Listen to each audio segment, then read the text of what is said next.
xam ne du ñeme tukki mu ngi nii dem na Chine visite officielle et ça n'était pas une parce que quand même li nga xam ne am na ko Turquie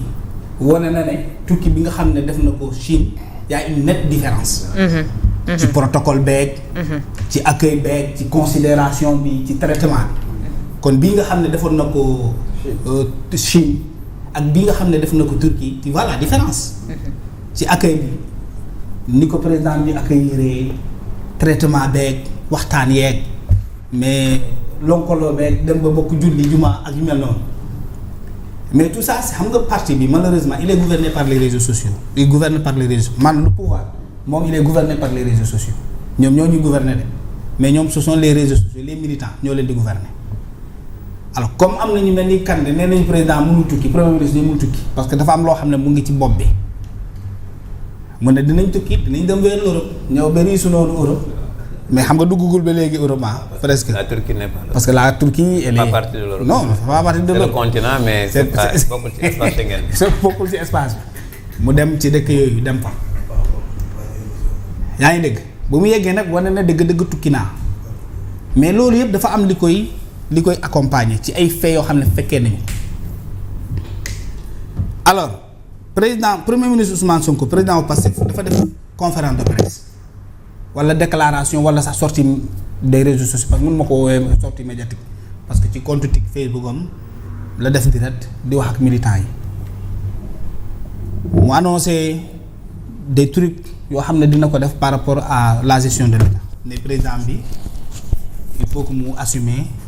sa dignité présidentielle mais yemul foofu mu ni président dafa manqué dëkk bi dafa manqué li nga xam ne moom la ñuy woowee autorité loolu fii la ñu fekk bu ñu génnee ci déclaration yooyu dafa ne président de la république mu dajale parti am nekk da nga may bàyyi ma gouverner loolu c'est des faits qui s'ensuivent mais bu mu waxee na ma bàyyi ma gouverner président dafa premier ministre dafa annoncé ne dina présenter aux Sénégalais un plan de redressement tout ça c'est cohérent c'est pas fortuit nañ na ma bàyyi ma gouverner su gouverner wul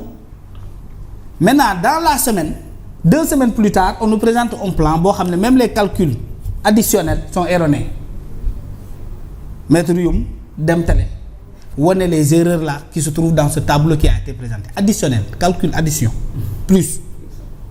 tableau boo xam ne c'est un tableau scientifique xanaa on peut tous se tromper ba mu des ay tableau additionnel Oumar Youm ne ce document n'est pas sérieux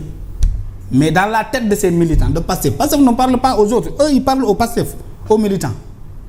mu jóg lijjanti voyage am officiel dem Turquie mais kii wax na ko léegi Alassane président lu mu signé ba pare lu ci demaat di signé ba pare même sur le plan constitutionnel il n'appartient pas au premier ministre de signer des accords yoo xam ne dafay impacter suñu finance publique loolu c'est du ressort exclusif du président de la République moo ko moom donc est-ce que Ousmane Sonko lu mu doon laaj ci amu ko est-ce que nekkul di gouverner sur le dos de Bassirou Diomaye Faye est-ce que ce n'est pas lui qui est en train de gouverner est-ce que Ousmane Sonko récupérewul le pouvoir du président de la République sans que ñun ñu xam ko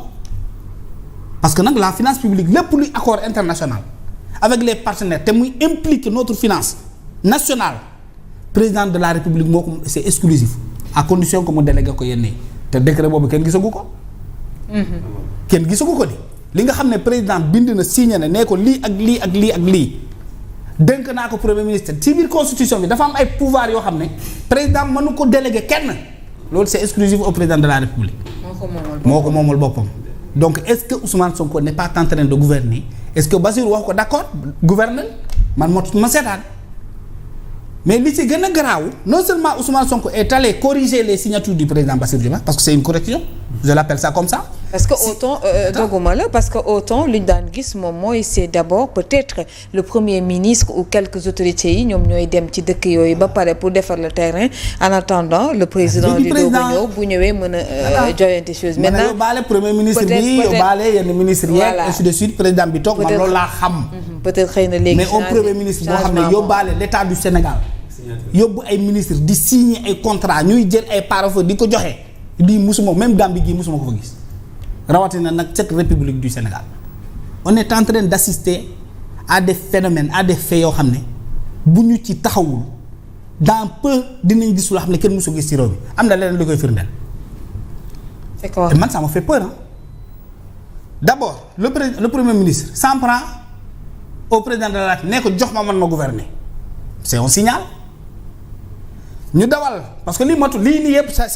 ci ñaari weer yi la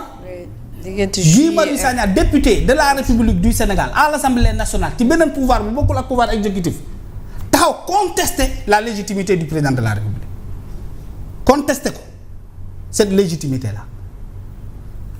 2 jours plus tard c'est un autre de Pastef qui n'est pas des moindres qui s'en prend à notre constitution au Conseil constitutionnel ne ñii noonu projet bi lañu et c'est le Conseil constitutionnel est-ce que vous pensez que c'est pas lié tous ces 3 phénomènes sont liés bàyyi moo gouverner le président n'est pas légitime le Conseil constitutionnel n'est pas légitime en réalité c'est ce que Waly Diouf Bodiang a dit parce que boo waxee ne ñii ils sont contre notre projet jàpp nga ne Conseil constitutionnel mooy bloquer seen projet pour ngeen mën a dérouler ci biir réew mi kenn jarul lii jarul xeeba c'est pas une petite chose nous keroog maay wax fii on assiste en réalité à ce qu'on pourrait qualifier à un coup d'état verbal parce que vous contestez la légitimité du président de la République le coup d'état xam nga fan lay tàmbali ci bopp il faut dans tous les pays du monde où on a connu un coup d'état qu'une personne se lève dans son esprit mu contester la légitimité du président de la République d'abord mooy taxaw contester ko dans son esprit c'est 3 étapes qui conduisent à un coup d'état ou à une démission forcée du président de la République nit ki dafay toog d'abord ci boppam mu ne lii président bii d'accord ma il n'est pas légitime dans ma tête il trouve des amis à convaincre leen première étape bi la ne leen président bi légitimul ñu véhiculer la communication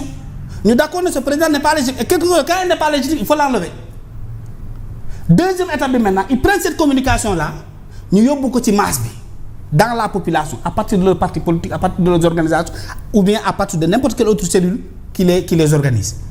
message bi di lay ñu utiliser les réseaux sociaux utiliser la presse utiliser leurs moyens de communication les débats ba masse populaire bi d'accord ne kii il n'est pas légitime maintenant la troisième étape c'est de passer à l'acte te la première étape de ces 3 étapes là moom la ñuy dund ni y a des gens qui ont osé contester la légitimité du président de la République et quelle sera la troisième la deuxième étape. ok deuxième étape bi commencé nañ ko parce que gis nañ Guy Marius Sagna dem 7TV ne moom lu muy wax ni intéressé wul kulunaa yi moom waa Pastef lay waxal ñoom lay convaincre mu nekk lu extraordinaire le procureur de la République di ko dégg war ko sanctionner mu ne communication bu muy def moom intéressé wul les kuluna il ne vise pas les kuluna il ne vise pas ñi nga xam ne bokku ci projet mooy waa APR la ñuy wax ñi nga xam ne ànduñu ak ñoom ok nee na moom Pastef militants yi ñoom lay waxal ñoom lay convaincre mu nekk quand même lu ñu dégg et si ça ne fait pas peur man ça me fait peur. très bien parce que ay wax la ba ne li Moustapha Diakhaté wax boo ko comparé ak li Guy wax moo gën a dangereux parce que Guy a contesté la légitimité du président de la République mais tu ne leur entendras pas parler mu nekk loo xam ne buñ ci jugul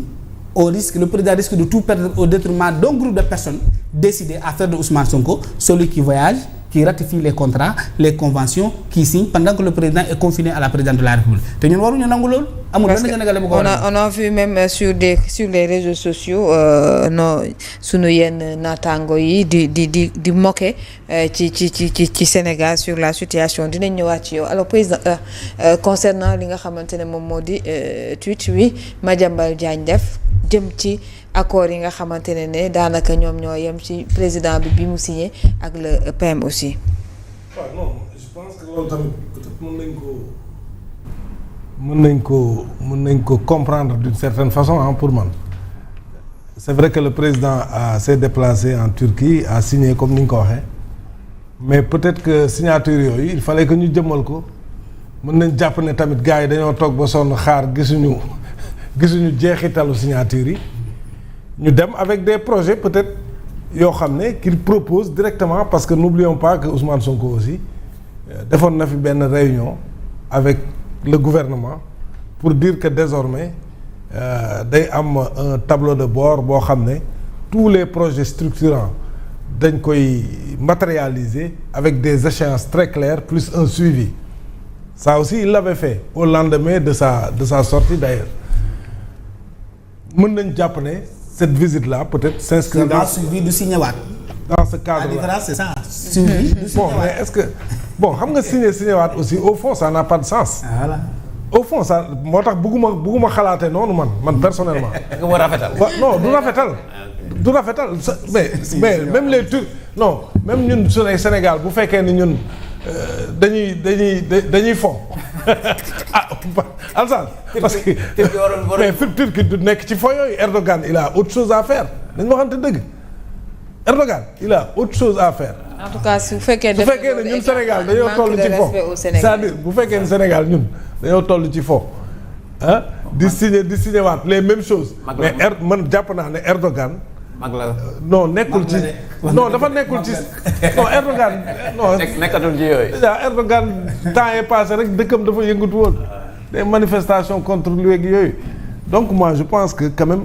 la Turquie est assez sérieuse pour ne pas verser dans ça quand même ci sama xalaat bu gàtt quoi man noonu laa xalaate maintenant